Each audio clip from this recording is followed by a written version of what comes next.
Assalamu alaikum class 8. I'm your teacher Sumira with new lesson. Today is 9th April 2021 and day is Thursday. And we will learn more about maps and the diagrams. In the first lesson, we learned about maps and different types of the map. First, let's recall some from the previous lesson. Number one, what is map? I hope all of you know what is map. Map is basically representation of a part of earth or the whole of the earth on a piece of a paper according to the scale. So map is on the paper. By the way, do you know what is difference between map and the globe?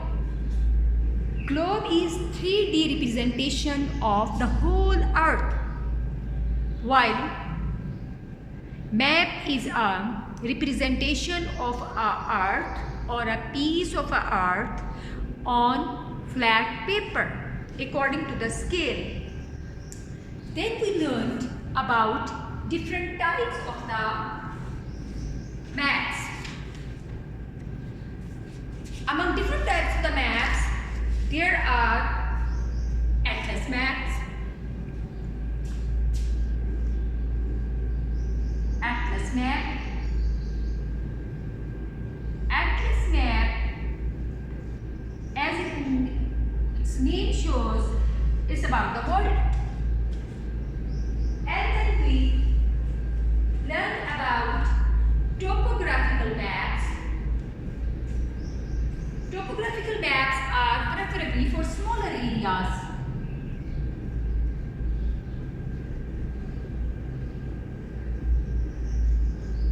Graphical maps,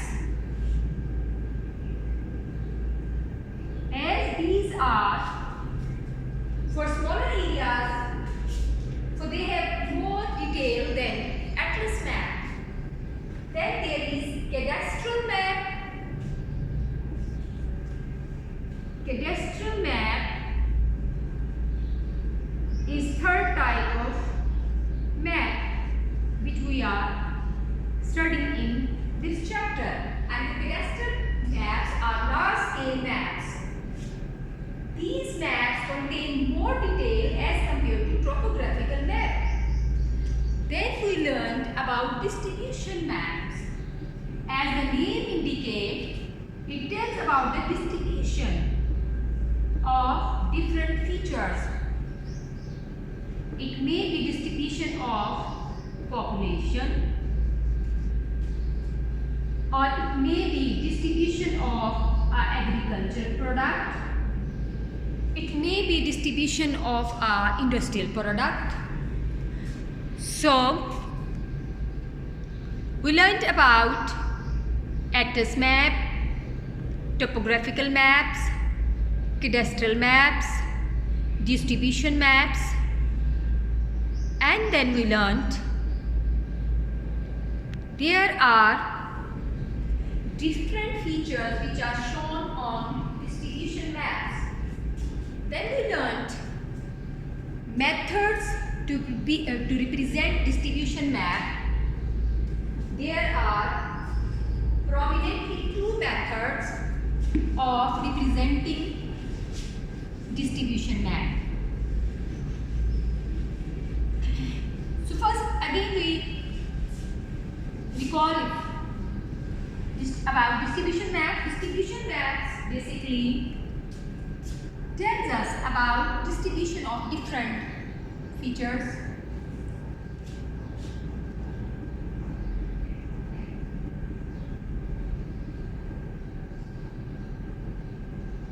Distribution maps, they show different products distribution. So distribution maps are prepared to show and compare distribution of different phenomena. For example, population of area, maybe number of cattle, mineral reserves, production and division of the crops, etc. Every phenomena is shown at its real location, keeping topography of the area in view.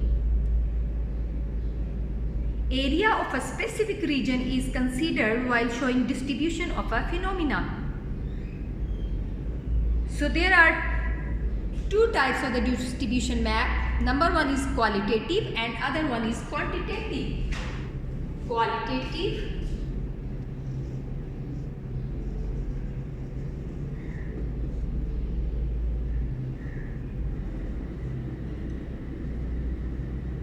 and the second one is quantitative.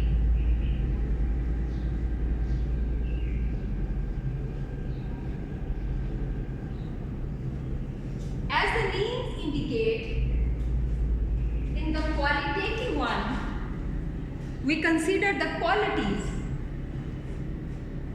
and they don't show the quantity, while the quantitative types of the distribution maps, they show the variation in the production of number. Now, quantitative maps can be prepared by two methods that are dot method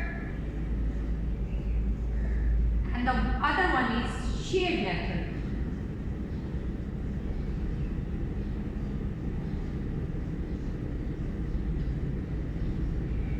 In the dot method, we use dots,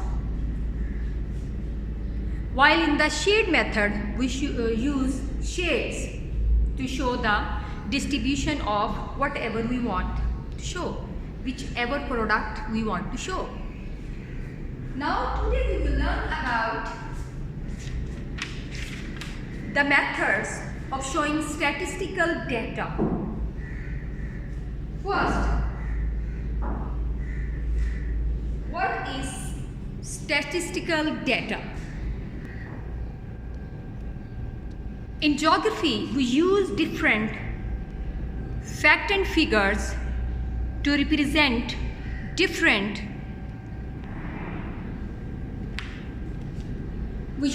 methods to represent facts and figures. These facts and figures are called statistical data, and we have different methods. Basically, in geography, diagrams are those conceptual sketches through which geographic information and data is transferred to the paper. So these are called statistical diagram because they represent statistical data.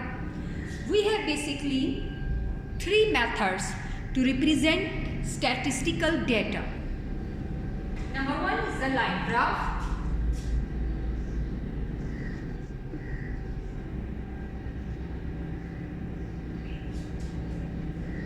First, we will learn about line graph. In this diagram,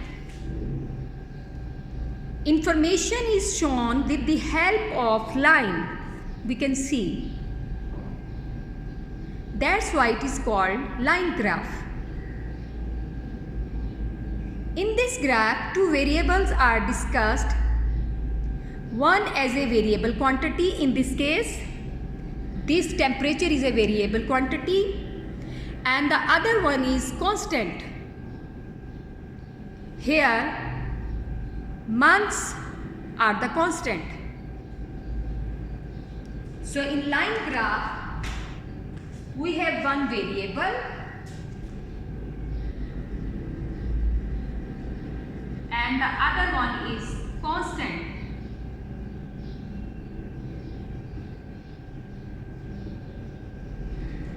And data is shown with the help of the line. That's why it's known as the line graph.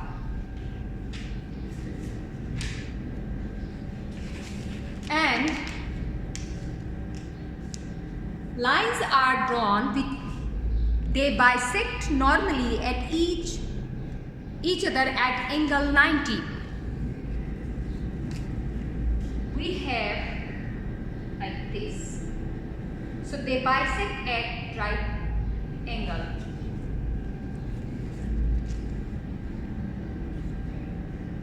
Constant variables that mostly days, months, years, kilometers and a kilogram are placed on horizontal axis. On this side, this is horizontal x-axis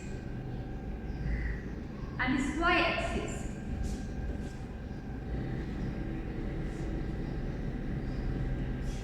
To measure the value at vertical axis, an appropriate scale is determined. With the help of the scale, values are marked in the form of the dot for each constant variable, and then these dots are joined by a line to prepare line graph. Right. Then these dots are joined to make the line graph. Now we learn about the merits of the line graph.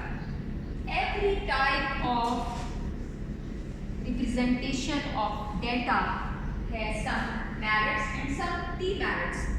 Number one merit of the line graph is, in this type of the graph, more than one variable can be compared easily. So comparison is easy.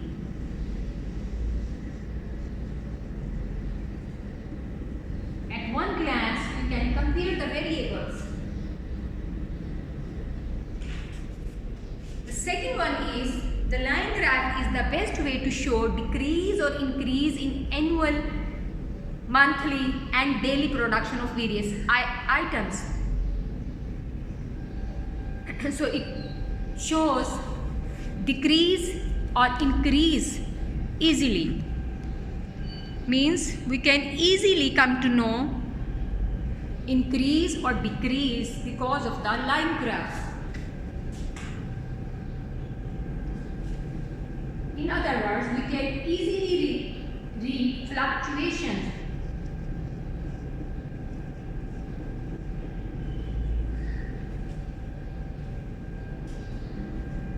Now the demerit of the line graph is, we cannot show percentage on line graph. Similarly, we can't show the whole amount.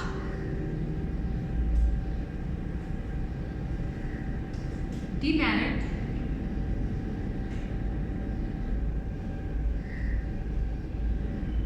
Number one, no percentage.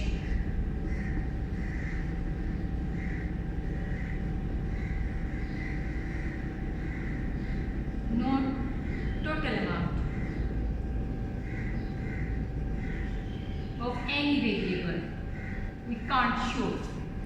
So these are the merits and the demerits of the line graph. Next we will study the next method to represent the statistical data. After the line graph is bar graph. Bar graph is another way to represent statistical data. As the name indicates,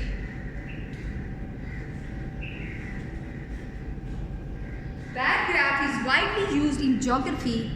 In this graph, we show quantities in the form of the bar. As the name indicates, the height of the bar varies with quantity. For example, I show you a bar graph. This is about economic survey of the Pakistan, and this is gross domestic production. So these along the x-axis or the horizontal line, there are years, and along the y-axis or the vertical axis, there is production.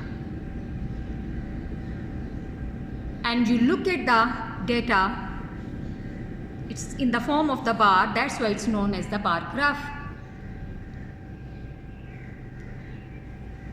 So in the bar graph, The height of the bar varies with the quantity. Bars can be drawn both vertically and horizontally. This method is very useful for comparison of different quantities. So this one is the first merit of the bar graph. Comparison is easy, which is not easy in line graph. So this is the first merit of the bar graph. Total quantity is shown. We can show total quantity. We can't show in line graph.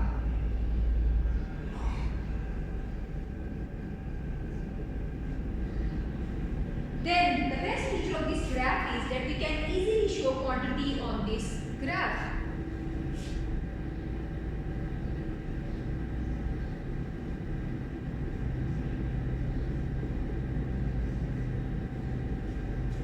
And the demerit is we have to use multiple bars if you want to show more than one quantities or one variable, more than one variable.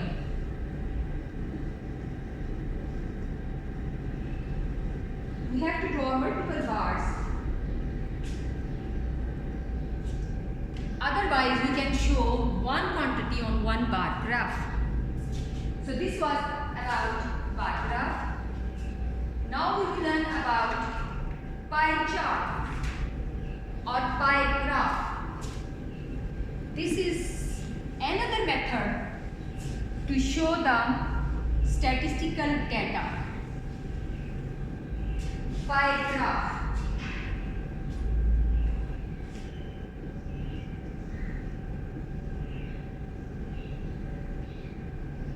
Pie graph. Sometimes geographical data is displayed in the form of the circle.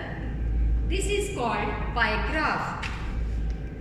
In pie graph, 360 angles of a circle are divided into different sectors with the help of a formula. These sectors are given different colors.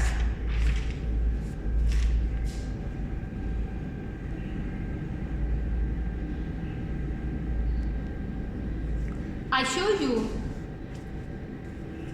pie graph here. This graph is about students scoring grades in annual examination. So they have made pie graph and they have given the key as well. So the blue color indicates A plus. And this pink color, it shows B grade students. So this is the easy way to come to know about the percentage. We can look and we can tell how many students score which one grade. Percentage of the students who scored specific grade. So the merits of the pie graph number 1, this is the most suitable to show percentage.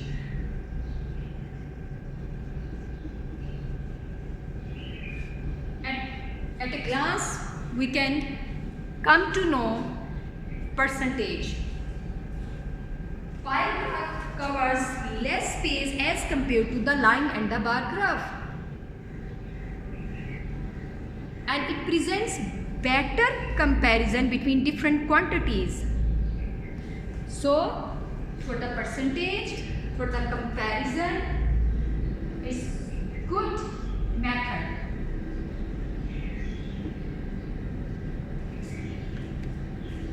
But its demerit is pie graph is suitable to represent population of countries, areas and production. It is not suitable to show the weather data, that is distribution of temperature, rainfall and wind pressure. while we have to calculate to find out percentage and division of the circle into sectors. That's why it's a bit difficult and time consuming. Calculations,